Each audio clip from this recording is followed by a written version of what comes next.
Buenos días, estudiantes del sexto básico. En la clase de historia de hoy vamos a ver un nuevo tema, que es el proceso de independencia de Chile. Pero antes de comenzar nuestra clase, vamos a recordar nuestros acuerdos o normas para una sana convivencia, que son los siguientes: levantar la mano para hablar, respetar cada turno, guardar silencio mientras otro habla, preguntar cuando tengo dudas y ponerme de pie solo cuando es necesario. Ahora, ¿qué vamos a hacer en la clase de hoy? Nuestro objetivo será reconocer los antecedentes del proceso de independencia de Chile y el marco continental de dicho proceso. ¿Qué serán los antecedentes? Los antecedentes quiere decir las causas, ¿cierto? Porque antes de que ocurra un proceso, tienen que haber causas que lo originaron. Eso es lo que vamos a ver hoy. ¿Y cómo lo vamos a lograr? Primero, respetando nuestros acuerdos para una sana convivencia. En segundo lugar, a través de la información y conceptos que yo les entregue en esta clase, y vamos a finalizar con una actividad individual. ¿Qué vimos la clase pasada? ¿Alguien recuerda? Estábamos viendo una época, ¿cierto? La época colonial. Observemos estas dos imágenes. ¿Qué creen ustedes que representan estas dos imágenes? Les voy a contar que la imagen de acá es una representación de la proclamación de la independencia del Perú. Y la imagen del otro lado es una representación de la proclamación de la independencia de Chile. ¿Qué habrá tenido que pasar antes de llegar a esta escena? ¿Por qué se habrán querido independizar Perú y Chile? Vamos a ver a continuación. Las causas del proceso de independencia son varias, y estas las podemos clasificar en dos tipos: las internas al continente americano y las externas a las colonias americanas. Vamos a ver ahora cada una de ellas. Primero, las externas. La Ilustración. La Ilustración fue un movimiento intelectual que se desarrolló en Europa durante el siglo XVIII. Los simpatizantes de este movimiento criticaban la concentración del poder en el rey. Ellos creían que el pueblo debía escoger la forma en que se gobernaba. En segundo lugar tenemos la Revolución Francesa. Revolución que se desarrolló entre los años 1789 y 1799. Aquí, en la Revolución Francesa, los franceses lograron derrocar a la monarquía y establecieron una república. Además, ellos compartían los ideales de la Ilustración. En esta imagen tenemos una representación de la toma de la Bastilla del año 1789, ya que es un hito que marca para muchos el inicio de la Revolución Francesa, una de las causas externas que acabamos de ver. Dos causas externas más: la independencia de Estados Unidos, que ocurrió el 4 de julio de 1776, cuando las colonias inglesas de Norteamérica declararon su independencia de la corona británica. ¿Ya? Este fue un hecho que fue tomado por los criollos del resto de América como un ejemplo, ya que demostró que era posible concretar las ideas republicanas. Y por último, y quizás la causa externa más importante, la invasión napoleónica, ocurrida en el año 1808, cuando Napoleón invadió España y tomó prisionero al rey Fernando VII. En su lugar, nombró como rey a su hermano, ¿cierto? Fue en ese entonces cuando el pueblo español comenzó a formar diversas juntas de gobierno para autogobernarse, lo que llegó a oídos de los criollos en América, quienes también decidieron formar estas juntas de gobierno porque también creían que tenían ese derecho de autogobernarse. En la imagen que les proyecto a continuación podemos ver una representación de la entrada de Napoleón a España. ¿Ya? Esta pintura la podemos encontrar en el Museo Municipal de Madrid, en España. A continuación, las causas internas del proceso de independencia de Chile. Tenemos acá 4. Primero, la situación económica que se vivía en las colonias americanas.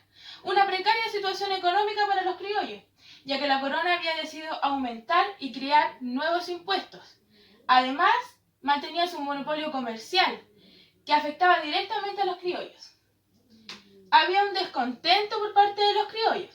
Recordemos que los criollos eran los hijos de los europeos nacidos en América. ¿Por qué estaban descontentos? Porque si bien ellos mantenían una posición social y económica elevada en las colonias americanas, no podían acceder a cargos políticos ni eclesiásticos de importancia, ya que desde España enviaban a personas, a europeos que ocupaban estos cargos. Tercer lugar, la expulsión de los jesuitas. Los criollos deseaban mucho mantener el acceso a la educación que les otorgaron los jesuitas, y su expulsión obviamente no fue para nada bien vista.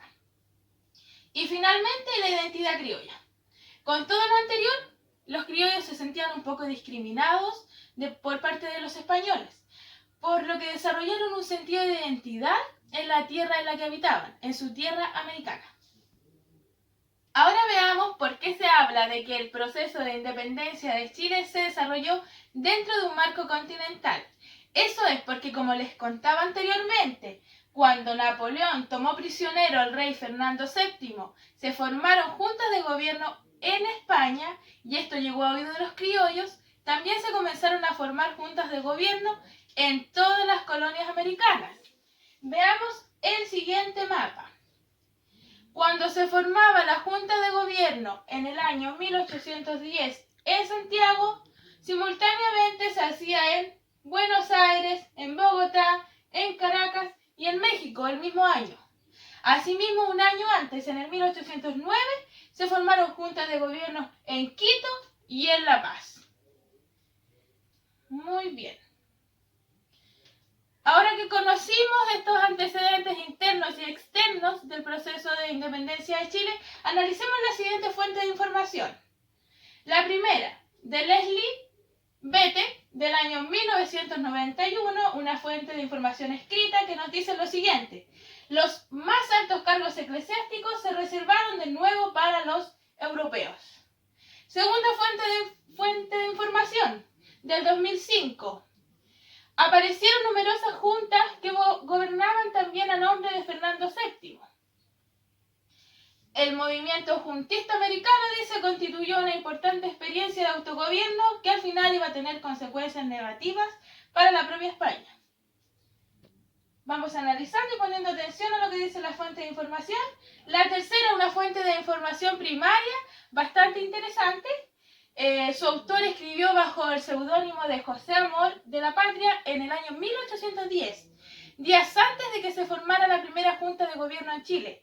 Y él escribió: la metrópoli manda todos los años a multitudes de españoles que vienen a devorar nuestra sustancia. La metrópoli quiere que no tengamos fábricas y que todo se lo compremos a precios altos y escandalosos que nos arruinan ni cuidan su educación.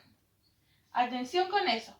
Y finalmente una fuente de información más actualizada de Rafael Sagredo en el 2014. Él escribe: la permanencia del monopolio comercial en lo relacionado con la prohibición para los criollos de desarrollar manufacturas provocó también un profundo malestar en América. Bien, luego de leer y de analizar esta fuente de información, vamos a responder las siguientes preguntas. ¿Qué hecho marcó el inicio del proceso de independencia de Chile? ¿Por qué los criollos se encontraban descontentos? ¿Qué procesos o ideas influyeron en la independencia de las colonias hispanoamericanas? ¿Y por qué el proceso de independencia de Chile fue un proceso de carácter continental? Las preguntas y sus respuestas las vamos a registrar en cada uno de sus cuadernos. Y ahora vamos a hacer la actividad final de nuestra clase, ya de forma individual. Yo les entregaré una hoja en blanco en la cual ustedes deberán crear un mapa conceptual sintetizando toda la materia vista en la clase de hoy. ¿Ya? Atención con esto, deberán explicar de forma resumida los contenidos aprendidos y considerar, primero, un título o idea general, dos ideas principales, las ideas secundarias que ustedes estimen convenientes y deben llevar su respectiva descripción. Deberán respetar la ortografía y considerar creatividad en su trabajo, para lo que disponen de un máximo de 15 minutos. Una vez finalizado su trabajo, revisemos, comentemos en conjunto. ¿Qué les pareció la actividad del esquema? ¿Qué ideas o conceptos consideraron ustedes para usar en su esquema? ¿Consideran que esta actividad fue difícil o un tanto fácil de hacer? ¿Qué estrategias o cómo lo hicieron para organizar las ideas en su esquema? ¿Creen que realizar estos esquemas o mapas conceptuales les facilita la comprensión de la materia que vemos en clases? Muy bien. Entonces, para ir sintetizando un poco, para ir terminando con la clase, recordemos el tema que aprendimos hoy, el proceso de independencia de América, ¿cierto? Vimos las causas del proceso de independencia de Chile. ¿Qué hicimos para aprender sobre este tema? Pusimos atención, ¿cierto?, a la clase expositiva de la profesora, respondimos preguntas, analizamos fuentes de información y finalmente hicimos un trabajo individual que consistía en un esquema. La actividad de hoy nos permitió comprender mejor las múltiples causas del proceso de independencia. ¿Qué otra actividad podríamos haber usado para evaluar lo aprendido?